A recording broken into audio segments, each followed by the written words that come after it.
السلام علیکم، میں ہوں فیصل ملک، آپ دیکھ رہے ہیں ملک ٹی وی۔ آج ہم اپنے رب سے مانگنے کا تجربہ کریں گے، کیونکہ ہم دنیا والے سے تو مانگتے ہی ہیں اور ہمیں کچھ ملتا بھی نہیں ہے۔ اس کے باوجود ہم دنیا کے سامنے گھٹنے ٹیکتے ہیں۔ آج ہم اپنے رب سے مانگیں گے، اپنے رب سے مانگنے کا طریقہ انداز بدلیں گے، کیونکہ ہمیں اسی سے دینی ہوتی ہے، نہ کہ یہ دنیا والوں نے۔ تو آج ہم اس کا ایک سٹوری سے سبق سیکھیں گے کہ کیسے ہمیں اپنے رب سے مانگنا چاہیے۔ تو شروع کرتے ہیں۔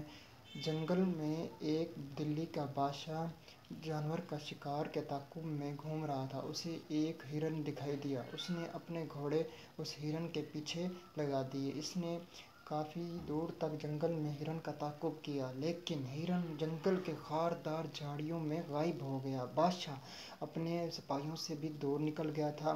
اب وہ بہت پریشان تھا۔ ایک تو گرمی کا موسم تھا سخت، اس کے ہونٹ پیاس سے خشک ہو رہے تھے۔ اس نے سوچا کہ اب پانی کہاں سے تلاش کیا جائے۔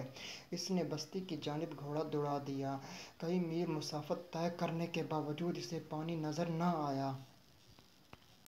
اب بادشاہ اور پریشان ہو گیا، کیونکہ پیاس کی اتنی شدت تھی کہ اس کا حلق خشک ہو رہا تھا۔ اچانک اس کے کانوں میں مدھر بانسری کی آواز ہوا کے تیز جھونکوں سے پڑی۔ اس نے اس جانب اپنے گھوڑے کا رخ کر دیا۔ تھوڑا سا سفر طے کرنے کے بعد اس نے کچھ جانور دیکھے، اور اس نے دیکھا کہ سامنے ایک سفید پوش اور شکستہ نوجوان حال میں درخت کے نیچے بیٹھا بانسری بجا رہا ہے۔ وہ اس کے پاس جاتا ہے اور اس سے ہم کلام ہوتا ہے کہ یہاں کوئی بستی قریبی بتاؤ جہاں سے پانی مل جائے۔ اس نے کہا یہاں بستی قریب تو نہیں ہے، یہ سامنے چلے جائیں۔ جب بادشاہ چلنے لگا تو اس نے آواز دی، رکیے۔ اس نے کہا میرے پاس تھوڑا سا پانی موجود ہے، اگر آپ کہیں تو میں آپ کو لا دوں۔ تو بادشاہ نے کہا جی دے دیجیے۔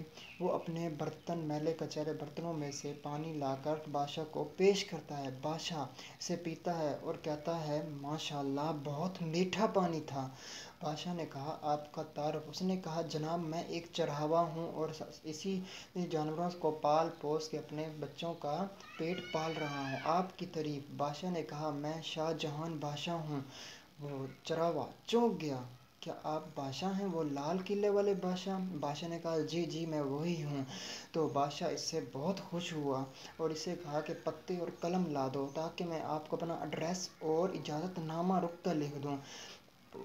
چرواہا قلم اور پتے لاتا ہے۔ بادشاہ اس کے اوپر ایڈریس اور اجازت نامہ لکھ دیتا ہے۔ اب بادشاہ کو اپنے میزبان کا بہت تپش سے انتظار تھا کہ کب وہ آئے گا۔ کئی دن گزر گئے لیکن چرواہا اس کے پاس نہ پہنچا۔ بادشاہ بہت مایوس ہو گیا۔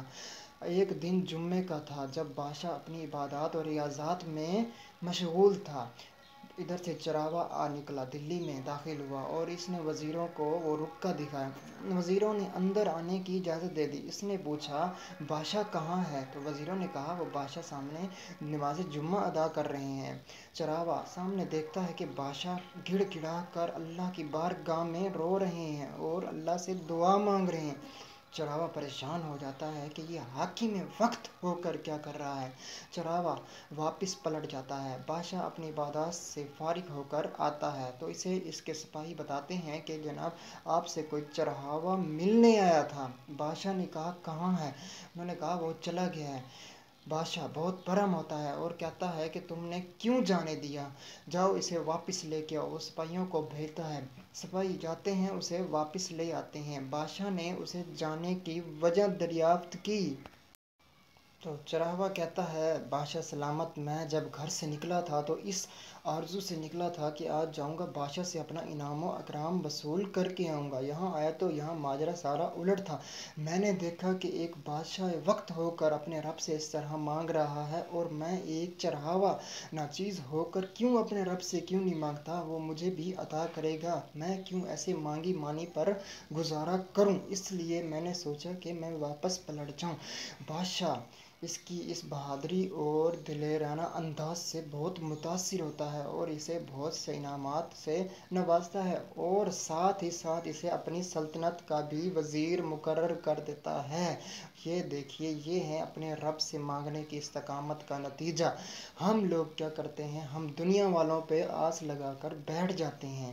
ہمیں ایسا بالکل نہیں کرنا چاہیے۔